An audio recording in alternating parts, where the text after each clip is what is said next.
Greetings and salutations, young true believers. Welcome to Social and Political Philosophy. I am your professor, Andrew DeLunas, and this class will fly by as courses of this nature tend to. So be up on your reading, you'll do fine. So the first article we're going to talk about Quentin Skinner on the state. Quentin Skinner is one of the leading political philosophers alive today, and Skinner has this intriguing thesis. He tells us about it here on page 3 of the text.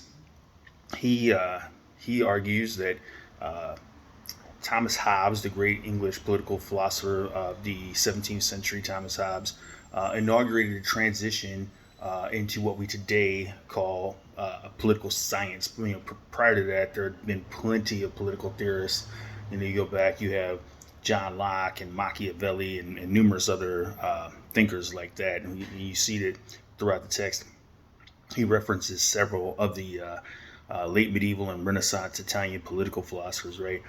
But it was Hobbes that turned political theory into political science, right? And one of the lasting contributions of the Italian political philosophers and Hobbes and all those early modern figures that inaugurated political science was to describe the transformation from the idea of the state being embodied in the form of one person, the king or queen, right, to this idea of the state as an abstract entity with a life of its own, something that transcends the life of one man or one woman, and will continue on. That's the way we think of the state today.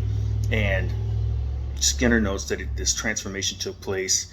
It's a conceptual transformation, as is often the case with all things philosophical, right? We didn't used to conceive of a state as we do now, as this abstract entity that's going to last centuries and several generations, and it's not tied into a particular personality. In the Middle Ages, people tied in their political loyalties to a figure, a king, a queen, some local lord, something like that.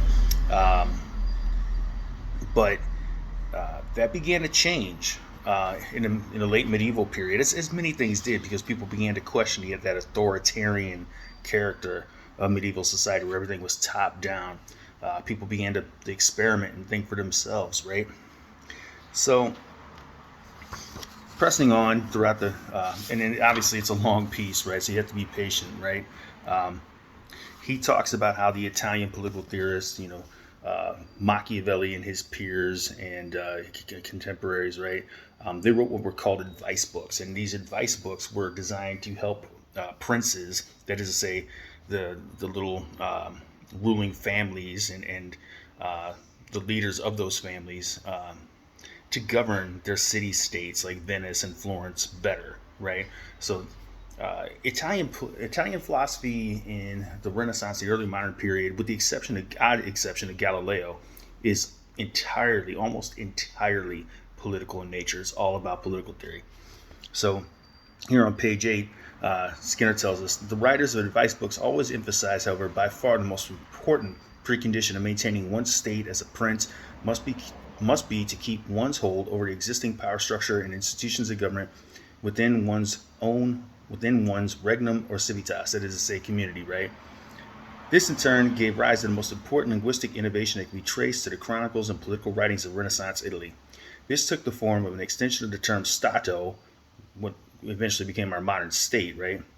Not merely to denote the idea of a prevailing regime, but also, and more specifically, to refer to the institutions of government and means of coercive control that serve to organize and preserve order within political communities.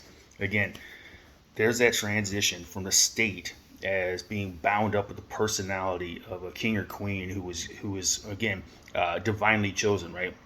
This is still very much in the era of divine right of kings. That idea doesn't begin to die off until the late 18th century, early 19th century, right?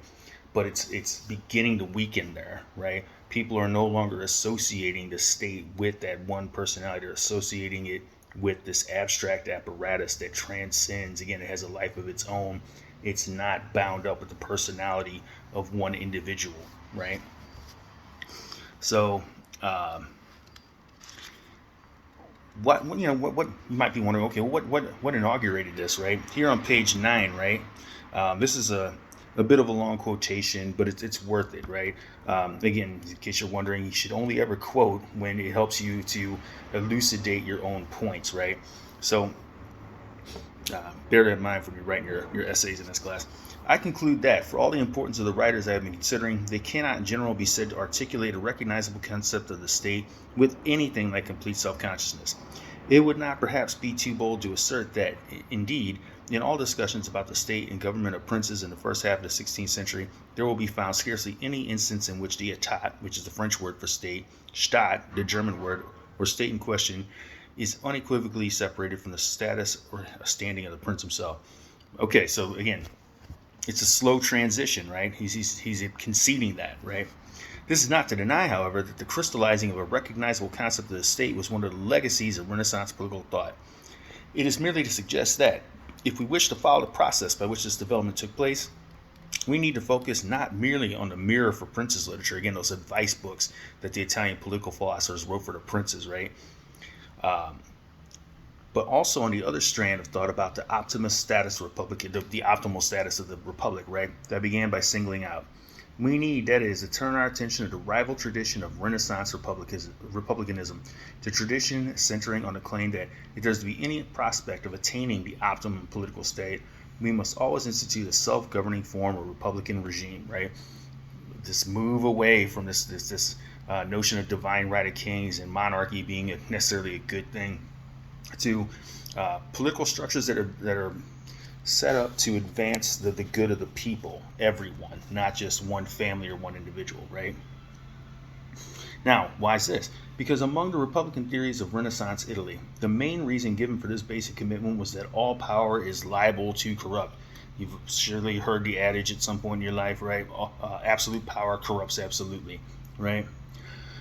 All individuals or groups, once granted sovereignty over a community, will tend to promote their own interests at the expense of the community as a whole. It follows that the only way to ensure that the laws promote the common good must be to leave the whole body of citizens in charge of their own public affairs. That's something new under the sun, right?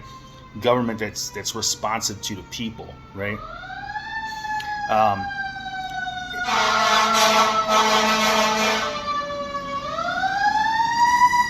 Sorry, I live in downtown San Jose, and that happens a lot. It follows that the only way to ensure that the laws promote the common good must be to leave the whole body of citizens in charge of their own public affairs.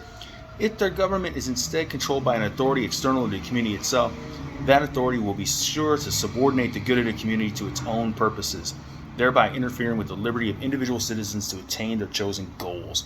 The same outcome will be no less likely under the rule of a hereditary prince. Since he will generally seek his own ends rather than the common good, the community will again forfeit its liberty to act in pursuit of whatever goals it may wish to set itself. Again, this notion that we need to move away from the old model, the monarchies, because again, that power corrupts. That power corrupts, and it leads the ruler to act in his or her own interests. We need an abstract entity that's going to survive the life of the ruling individual, right? Something that is an apparatus that's set up to ensure that the public good is maintained, right?